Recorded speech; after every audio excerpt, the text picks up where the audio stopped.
अरे मम्मी, ये सब शॉपिंग किसके लिए की है आपने? तन्वी ने अपनी माँ अंजू से बाजार से आने पर पूछा।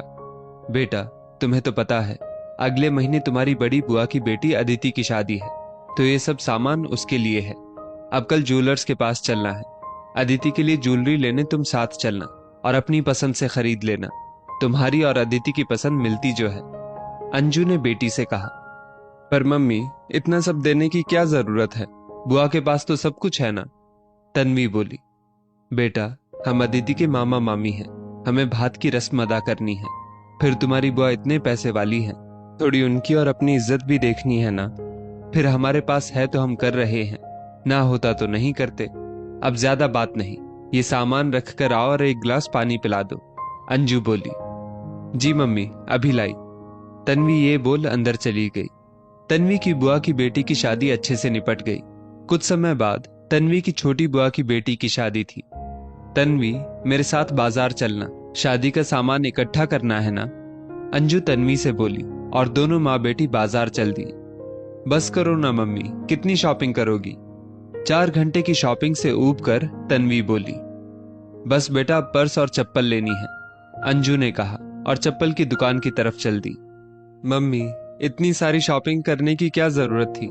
छोटी बुआ पर तो बड़ी बुआ के मुकाबले बहुत कम पैसा है, तब आपने कहा था उनके हिसाब से देना पड़ता है। पर इस बार आप और ज्यादा सामान लाए हो, जबकि इतने सामान की कोई जरूरत भी नहीं थी। घर आकर तन्वी माँ से बोली। बेटा, जरूरत थी, बल्कि इस बार ज्यादा जरूरत थी, अंजू बोली। मैं समझी नहीं मम्मी। बेटा, तुम्हारी छोटी बुआ की आर्थिक स्थिति थोड़ी ठीक नहीं है और बेटी की शादी में 100 खर्चे होते हैं। ये सामान उनके खर्चों को थोड़ा कम कर देगा, अंजू की जगह तन्वी के पिता समीर ने उत्तर दिया। पर पापा, शादी तो बुआ की बेटी की है, वो खुद अपने हिसाब से खर्च करेंगी ना, तन्वी हैरानी से बोली। बेटा, परिवार में मेरा उसका नहीं होता, हमारा होता है। अब जैसे तुम और तुषार दोनों भाई बहन हो, तो कल को जिसे भी जरूरत होगी दोनों एक दूसरे की मदद करोगे ना। ऐसे ही हम बुआ की कर रहे हैं, क्योंकि वो भी तो पापा की बहन है, अंजू ने समझाया। पर पापा, एक बात समझ नहीं आई मुझे। जब बड़ी बुआ के यहाँ शादी थी तो मम्मी ने कहा था उनकी इज्जत का सवाल है, क्योंकि उनके पास पैसा है, और यहाँ छोटी बुआ पर पैसा ज्यादा नहीं, इसलिए मम्मी इतना सामान लाई। ये तो दोनों विरोधी बातें हो गई ना, तन्वी ने असमंजस में अपने पापा से पूछा। बेटा, एक परिवार के सभी लोगों को एक दूसरे के मान सम्मान का ख्याल रखना होता है।